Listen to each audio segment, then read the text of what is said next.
Main वजह है कि गुलशन कॉलोनी बहुत कम वक्त में बहुत ज़्यादा डेवलप हुआ है, बहुत ज़्यादा। और मोस्टली वहाँ पर जो है मुसलमानों की आबादी ज़्यादा है, बैकवर्ड मुसलमान वहाँ ज़्यादा है, बहुत जल्दी डेवलप हुआ है। ये लोगों का जितना ये लोग भाजपा और इन लोग के जो बिजनेसमैन लोग हैं उन लोगों का नज़र है वहाँ का ज़मीन पर, वहाँ का प्रॉपर्टी के ऊपर। ये लोग चाहते हैं कि वहाँ से गरीबों को हटाए। बात मुसलमान का नहीं है, बात है गरीबों को वहाँ हटाने का। जो हाल फिलहाल जो झगड़ा चल रहा है ये सिर्फ दो एंटी सोशल एलिमेंट के बीच का झगड़ा है। ये कोई पॉलिटिकल झगड़ा नहीं है, ये कोई सियासी झगड़ा नहीं है। दो गुंडे हैं जो आपस में जगह बांटना चाहते हैं और जो अपना राज कायम करना चाहते हैं, लोगों को डराना चाहते हैं, धमकाना चाहते हैं, वहाँ पर लोगों को डर और खौफ का माहौल में रखना चाहते हैं। कुछ साल पहले आप भी तो टीएमसी में थे, तो क्या आप रोहिंग्या से वोट लेते थे? आप पाकिस्तानियों से वोट लेते थे? आज आपको अकल आया है तो आप बीजेपी में चले गए हैं। गुलशन कॉलोनी की घटना को लेकर अर्जुन सिंह का एक बयान सामने आया है, क्या कहेंगे इसके? अर्जुन सिंह शुरू से जाने जाते हैं वो मुसलमानों के खिलाफ नफरत भड़काने का काम करते हैं।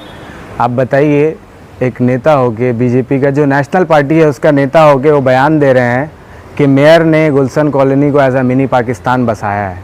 गुलशन कॉलोनी क्या पाकिस्तान का बॉर्डर है?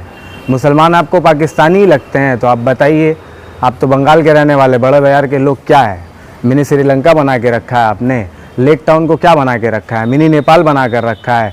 आप जगह को भी बांट दे रहे हैं, लोगों को तो बांट ही रहते हैं, आप जगह को भी बांट दे रहे हैं, काम को भी बांट दे रहे हैं। हर लोगों को जो आप टारगेट कर रहे हैं, मुसलमानों लोग को हर जगह आप अपना राजनीति पूरा देश में आज देख लिया है भाजपा किस तरह से कर रहा है। और आप जो है उल्टा टीएमसी के खिलाफ जो है आप करप्शन का सवाल उठा रहे हैं और ममता बनर्जी और मेयर को घेर रहे हैं। तो बोल रहा है कि यहाँ बांग्लादेशी लोग हैं, घुसपैठिया है, रोहिंग्या लोग है बसा हुआ। अरे बांग्लादेशी रहे, रोहिंग्या रहे, अमेरिकन रहे, कोई भी रहे। अब आप खुद एक बात बताइए, बॉर्डर का जिम्मेदारी किसका हाथ में? गृह मंत्री का हाथ में। तो गृह मंत्री का जिम्मेदारी है ना। आप ममता बनर्जी को और फिराद हकीम को घेर के क्या कीजिएगा? और आपको कौन बोल दिया कि लोग रोहिंग्या है? रोहिंग्या का शक्ल देखें आप कैसा होता है। आप तो आसामी और नेपाली के बीच में फ़र्क नहीं कर पाइएगा। रोहिंग्या कैसा होता है आप जानते हैं? देखें रोहिंग्या को। आपको रोहिंग्या नज़र आते हैं बंगाल के मुसलमान, बंगला मुसलमान आपको रोहिंग्या नज़र आते हैं, आपको पाकिस्तानी नज़र आते हैं। आप बोलने से पहले अपना शब्द को देखिए। अर्जुन सिंह जी, आप बड़े ही जाने माने नेता है, थोड़ा सा अपना ज़बान में लगाम रख के बात किया कीजिए, ज़रा सोच समझ के बात किया कीजिए।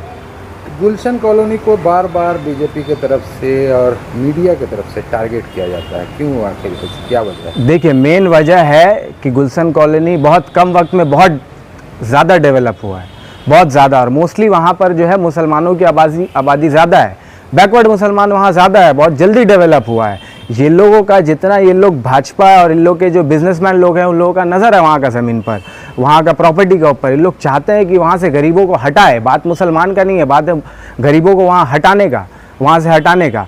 मेन मसला ये है। और जो अभी जो हाल फिलहाल जो झगड़ा चल रहा है ये सिर्फ दो एंटी सोशल एलिमेंट के बीच का झगड़ा है। ये कोई पॉलिटिकल झगड़ा नहीं है, ये कोई सियासी झगड़ा नहीं है। दो गुंडे हैं जो आपस में जगह बांटना चाहते हैं और जो अपना राज कायम करना चाहते हैं, लोगों को डराना चाहते हैं, धमकाना चाहते हैं, वहाँ पर लोगों को डर और खौफ का माहौल में रखना चाहते हैं। आप जैसा देखे होंगे उन लोग कोई आदमी के ऊपर फायरिंग नहीं किए, तोड़ फोड़ किए। मोहल्ला में कितना गाड़ी तोड़ दिए, दुकान तोड़ दिए हैं, लोगों का नुकसान किए हैं। तो इन लोग का सिर्फ यही काम है कि लोगों को डराना है वहाँ पर। ये लोग किसी का मर्डर नहीं किए, इन लोगों को अपना दबदबा वहाँ जमाना है, अपना राज बना के वहाँ लोगों को डरा कर रखना है। लेकिन जिस तरह की घटना हुई है, बीजेपी जो है लॉ एंड ऑर्डर को लेकर सवाल खड़ा कर रही है। लॉ एंड ऑर्डर का जाहिर सी बात है सवाल है, पुलिस की जिम्मेदारी है, पुलिस को देखना चाहिए था, ये बात ठीक है। मगर आप अगर लॉ एंड ऑर्डर का मामला में अब देखिएगा तो ये मामला नॉर्मल है, पूरा हिंदुस्तान में ऐसा घटना घटते रहता है। हर जगह, हर मोहल्ला में, हर एरिया में आपको कुछ ना कुछ छोटा मोटा गुंडा मिलेगा ही मिलेगा। तो एंटी सोशल एलिमेंट को कंट्रोल करने का काम पुलिस का है। ये आप इसमें सरकार को घेर के क्या कर रहे हैं? आप क्यों सरकार को बोल रहे हैं कि सरकार मिनी पाकिस्तान बना रहा है? कुछ साल पहले आप भी तो टीएमसी में थे, तो क्या आप रोहिंग्या से वोट लेते थे? आप पाकिस्तानियों से वोट लेते थे? आज आपको अकल आया है तो आप बीजेपी में चले गए हैं। कि पाकिस्तान, बांग्लादेश, म्यांमार से क्यों जोड़ा जाता है गुलशन कॉलोनी?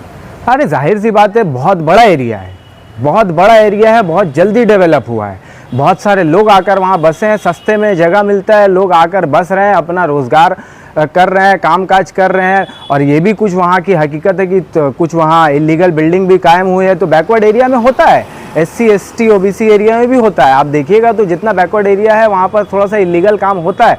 तो ये काम जो है पुलिस प्रशासन का है और मौजूदा दौर का सरकार का इसको कंट्रोल करने का, और इसको कंट्रोल करने के लिए मेयर फिराद हकीम हो या आपका टीएमसी पार्टी हो, ये लोग बहुत अच्छे से लगे हुए हैं और लग के जो है इस चीज़ के ऊपर कंट्रोल पा रहे हैं। मगर आप जितना भी कीजिए कुछ ना कुछ छुटपुट मामला तो घटते रहता है। मगर इसका मतलब ये नहीं है कि हम सरकार को हर बात में घेर लेके मुसलमान लोग का वोट ले रहे हैं। आप बताइए, अर्जुन सिंह जी बोल रहे हैं कि 1.5 करोड़ रोहिंग्या है बंगाल में, तो मुसलमान का जितना आबादी है उससे ज़्यादा तो आप बोल रहे कि रोहिंग्या है यहाँ, तो कहाँ से आ गए? आप भी तो थे टीएमसी में, आप किसका वोट ले रहे थे? आप इस बात को आकर बोलिए, और अगर है तो आप साबित कीजिए ना, आप आकर दिखाइए। अगर रोहिंग्या है तो उनका आधार कार्ड कैसे बना, वोटर आईडी कार्ड कैसे बना, वो घर कैसे खरीद लिए, पासपोर्ट कैसे बना, उनका ड्राइविंग लाइसेंस कैसे बना? आप लोग का ही तो सरकार था ना। लेकिन रोहिंग्या अगर है या बांग्लादेशी है या पाकिस्तानी है, इसको देखना तो ममता बनर्जी की सरकार का काम नहीं है। ये तो बॉर्डर से अगर आ रहे हैं तो ये तो सेंट्रल के हाथ में। तो वही बात है ना, ये काम तो भाजपा का है, काम खुद भाजपा करती है और बदनाम सारे देश के जो है अपोजिशन पार्टी को करती है। यही तो काम है। अभी वोट चोरी का मामला में क्या हुआ, बुरी तरीक़ा से फंस गई है।